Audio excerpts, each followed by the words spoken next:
Vlogmas day 20. We're gonna be wrapping some gifts for the kids. So join me on the family farm while we wrap a lot of little gifts for some cute little kids.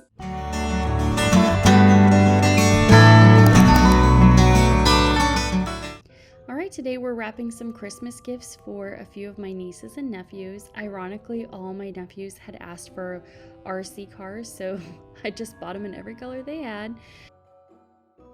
I also, I have a little niece. She's the youngest and she's obsessed with My Little Pony. I'm also wrapping some gifts for the little artist who lives across the street. She's so sweet.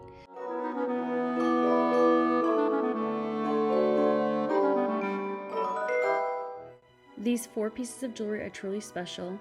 Locally sourced python from the Everglades. These pythons are detrimental to the Florida Everglades ecosystem and are sustainably sourced. I'll link her information below.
And that's all the gifts we have to wrap this evening. Thanks for watching Vlogmas Day 20, late night gift wrapping on the family farm.